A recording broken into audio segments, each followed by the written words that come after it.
dear students, this is Radhika Kaur with the session number 12 of your chapter Motion, and in this session we are going to discuss about question answers of section 2. That is, we are going to discuss about the question answers of exercise. Clear? So here is the question number 1, that an athlete completes one round of circular track of diameter 200 meter in 40 seconds. What will be the distance covered and the displacement at the end of 2 minutes 20 seconds? कोई भी एक athlete है जिसने एक round circular track का जिसका diameter है 200 metre, उसका जो एक राउंड है 40 सेकंड में कंप्लीट कर दिया. तो आपको ये फाइंड आउट करना है कि 2 मिनट्स 20 सेकंड्स के एंड पे उसकी डिस्टेंस और डिस्प्लेसमेंट क्या होंगे. क्लियर? सो यहाँ पे आपको गिवन है diameter is equal to 200 metre, radius is equal to कितनी हो जाएगी 200 upon 2 that is 100 metre. Circumference कितना हो गया 2 pi r that is 2 into 22 upon 7 into 10. इसको सॉल्व आउट करेंगे तो अच्छा आएगा 4400 upon 7 metre. Clear? 4400 upon 7 metre. Total time given is equal to 2 minute 20 second. Clear? That is 2 into 60 plus 20 that will be is equal to 140 seconds. According to the question, athlete takes 40 seconds to complete one round. Question के according ये given है ना कि athlete 40 second लेता है एक round को complete करने में, इसीलिए जो डिस्टेंस कवर्ड होगी 40 सेकंड में that will be is equal to 4400 upon 7 metre. Clear? 4400 upon 7 metre. So distance covered in 140 second. 140 second में कितनी डिस्टेंस कवर होगी 4400 upon 7 into 40 into 140 second that will be is equals to 2200 kilometre और you can say 2.2 kilometre. तो distance आ गई हमारी 2.2 kilometre. अब हमें फाइंड आउट करना है डिस्प्लेसमेंट. क्लियर? तो डिस्प्लेसमेंट होगा हमारा 40 into 3 plus 20 सेकंड. 40 into 3 0 हो जाएगा. क्यों? क्योंकि 3 राउंड उसने कंप्लीट लगाए हैं. 3 राउंड कंप्लीट लगाए हैं तो इसका मतलब इनिशियल फाइनल पोजीशन सेम रही, इसीलिए यहाँ पे डिस्प्लेसमेंट हमारा 0 हो जाएगा. बाकी की बची 20 सेकंड. 20 सेकंड के लिए उसका डिस्प्लेसमेंट कितना रहेगा AB के बराबर, दैट इज डायमीटर के बराबर, which will be is equal to the 200 metre. तो clear that the distance covered will be is equal to the 2.2 kilometre while the displacement will be is equal to the 200 meter. Is that clear to you? Next question is, Joseph jogs one end A to the other end B of a straight 300 meter road in 2 minutes 30 seconds and then turns around and jogs 100 meter back to point C in another 1 minute. What are the Joseph's average speed and velocities in jogging from A to B and from A to C? जो Joseph है वो यहाँ से A point से B point पे move करता है 300 metre. ये टाइम लेता है वो 2 मिनट्स 30 सेकेंड्स. क्लियर? इसके बाद ये B से C में ट्रेवल करता है 100 मीटर और ये टाइम इसका कितना है, ये टाइम है उसका 1 मिनट. क्लियर? हमें ये निकालना है, हमें उसकी एवरेज स्पीड निकालनी है और एवरेज वेलोसिटी निकालनी है. पहले हमें A से B के लिए और फिर A से C के लिए. Clear? So average speed from A to B, A से B तक हमारी एवरेज स्पीड कितनी होगी डिस्टेंस अपॉन टाइम. डिस्टेंस हमारा 300 टाइम 150 सेकेंड्स हो गया. क्यों? 2 मिनट्स 30 सेकेंड्स को जब सेकेंड्स में कन्वर्ट करेंगे it will is equal to 150 seconds. तो आंसर आ जाएगा हमारा 2 metre per second. That is average speed जो होगी A से B तक वो 2 मीटर पर सेकेंड होगी. एवरेज वेलोसिटी क्या होगी A से B तक, it will be is equal to 300 upon 150, क्योंकि वेलोसिटी भी सेम रहेगी. तो ये किसके बराबर हो जाएगी 2 मीटर पर सेकेंड. अब बताते हैं average speed from A to C. A to C average speed कितनी होगी, देखो 300 तो A से B तक ट्रेवल किया, फिर B से C तक 100 किया, तो 300 प्लस 100 इज इक्वल टू 400. तो total distance covered will be is equal to 400 upon total time taken will be is equal to 210 seconds. Clear? Then it will be is equal to 1.9 metre per second. Now average velocity from A to C. A to C में average velocity कितनी रहेगी, आप देखो average velocity के लिए initial position हमारा A है, final position हमारा C है, तो इनके बीच में डिस्टेंस कितनी होगी 200 मीटर. कैसे? 300 में से 100 माइनस करेंगे तभी तो AC के बीच में इनिशियल फाइनल पोजीशन के बीच की डिस्टेंस आएगी. तो डिस्टेंस है हमारी 200, दैट इज डिस्प्लेसमेंट है हमारा 200 मीटर. तो 200 upon 210 that is average velocity will be is equals to 0.95 meter per second. Clear. Next question is Abdul, while driving to school, computes the average speed of his trip to be 20 km/h. Abdul जब अपना school के लिए drive कर रहा था, उसने compute करा कि जो एवरेज स्पीड होगी वो 20 km/h रहेगी उसकी। On his return trip along the same route, there is less traffic and the average speed is 30 km/h. जब वो स्कूल से घर आया, ठीक है, तो उसने देखा उसी रूट से आया लेकिन ट्रैफिक लेस था, जिसकी वजह से एवरेज स्पीड हो गई 30 km/h। Clear. Then what is the average speed for the Abdul trip? तो अब्दुल के ट्रिप के लिए पूरी क्या हमारी एवरेज स्पीड रहेगी, हमें वो फाइंड आउट करना है। So let the distance of school from the Abdul's home be x kilometre. Suppose करो कि जो डिस्टेंस है स्कूल की अब्दुल के होम से वो x किलोमीटर है। Time taken by Abdul to reach the school is equal to distance upon average speed. Clear? Distance हमारी x है, average speed 20 है, तो x upon 20 हो गया। Similarly, time taken by him to reach the home from school, कितना time लेगा वो him to reach the home from school, home से स्कूल पहुंचने के लिए distance upon average speed, it is x upon 30 r. Clear? I mean to say school से home पहुंचने के लिए तो उसका टाइम हो गया x upon 30 r और होम से स्कूल पहुंचने के लिए x upon 20 r. क्लियर। तो एवरेज स्पीड क्या हो जाएगी, डिस्टेंस x लिए हमने, तो x plus x upon x plus 20 plus x plus 30। Solve out करेंगे 2x अपॉन इसका एलसीएम ले लेंगे 60 आ जाएगा, तो 3x प्लस 2x। हम क्या करेंगे, इसको अबव पहुंचा देंगे, तो 2x into 60 upon 5x that will be is equals to 24 km/h. Then average speed of Abdul's trip was 24 km/h. Next question is, a motorbike starting from rest on a lake accelerates in a straight line at a constant rate of 3.0 meter per second square for 8.0 second. How far does the boat travel during this time?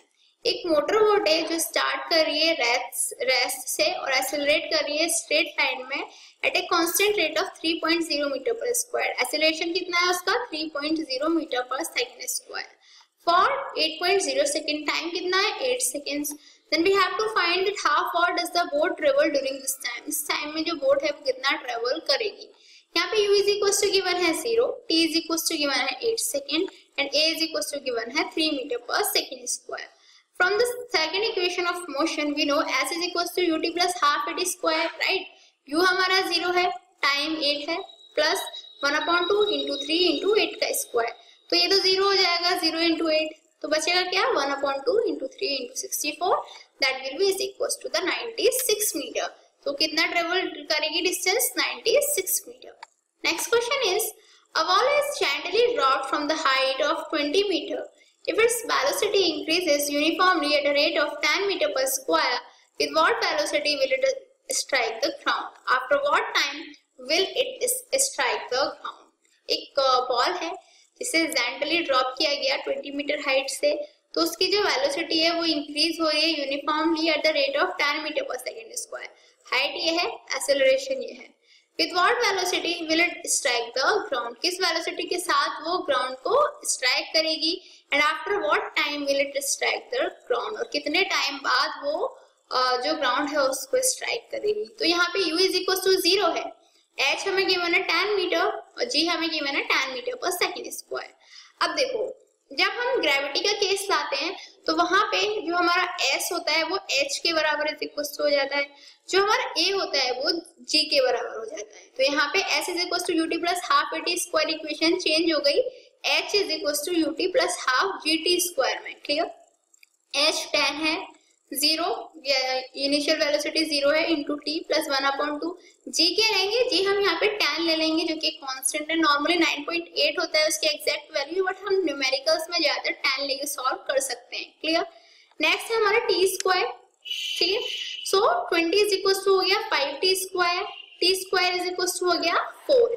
Clear, that is t is equal to √4 हो गया, then it will be is equal to 2 seconds. तो time कितना लगेगा 2 seconds का। The ball will take 2 seconds to strike the ground. कितना time लेगी, जो ball है वो 2 सेकंड लेगी ग्राउंड को स्ट्राइक करने में।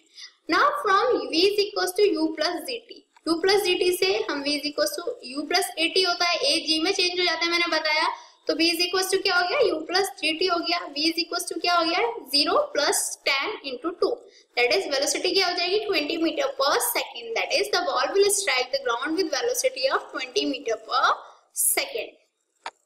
Next question is the speed time graph of a car is shown. एक कार है जिसका स्पीड टाइम ग्राफ आपको गिवन है। Find how far does the car travel in first 4 second. Shade the area on the graph that represent the distance traveled by the car during the period. Actually, we will calculate the distance represented by 1 square of the graph. This can be done as follows. देखो 5 square x axis पे that will be equal to 2 seconds. 1 square x axis पे that will be equal to 1/3 seconds.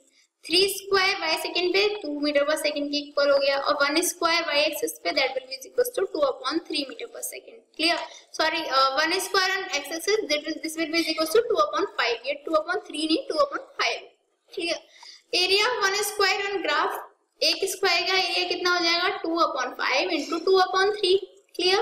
That is 4/15 metre. इसका मतलब हो गया कि एक square कितना रिप्रेजेंट करेगा, 4/15 मीटर वो रिप्रेजेंट करेगा।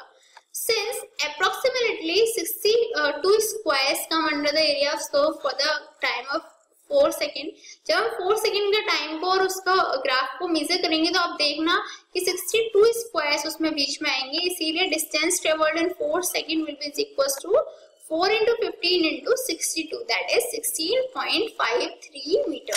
Clear? Next question is, state which of the following situations are possible and give an example for each of this. First, an object with a constant acceleration but with zero velocity. कोई object है जिसका constant acceleration है but zero velocity है, तो कौन सी situation होगी? When an object is thrown vertically upward, then at highest point its velocity is zero, but it has constant acceleration 9.8 meter per second square. तो क्या situation होगी? यदि कोई सी भी ऑब्जेक्ट को हम वर्टिकली अपवर्ड की तरफ थ्रो करेंगे तो एक हाईएस्ट पॉइंट पे मैंने आपको बताया था v maximum will be zero, velocity उसकी जीरो होगी, लेकिन उसका एक्सेलरेशन क्या होगा, कांस्टेंट होगा, दैट इज 9.8, दैट इज जो ग्रेविटी के बराबर होगा। क्लियर? नेक्स्ट है an object moving in a certain direction with an acceleration in the particular direction. कोई भी ऑब्जेक्ट है जो सर्टेन डायरेक्शन में मूव कर रहा है with an acceleration in the perpendicular direction, जिसका जो acceleration है वो perpendicular direction में है। Clear? Then इसके लिए situation क्या होगी? An aeroplane flies in horizontal direction, but the acceleration due to gravity acts on it in vertically downward direction, that is along the direction perpendicular to the direction of the motion. Clear है? एक कोई भी aeroplane है वो vertically horizontal direction में flow कर रहा है, लेकिन जो एक्सीलरेशन है उस पे परपेंडिकुलरली लगता है। क्लियर? जो एक्सीलरेशन है एरोप्लेन पे उसको ग्रेविटी की वजह से जो एक्सीलरेशन होता है वो परपेंडिकुलर डायरेक्शन में, that is vertically downward direction में लगता है। तो इसके लिए क्या होगी situation, that an aeroplane flies in horizontal direction but the acceleration due to gravity acts on it vertically downward direction, that is along the direction perpendicular to the direction of the motion. Next question is, an artificial satellite is moving in a circular orbit of radius 42,250 km.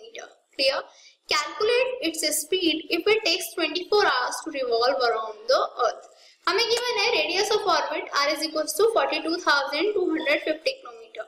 Stand covered in one revolution, that is d is equals to हो जाएगा 2 pi r, that is 2 into pi कितना है 22/7 into r कितना है 42,250 kilometre. इसको solve out करेंगे तो हमारा ये आ जाएगा डिस्टेंस निकल के। क्लियर?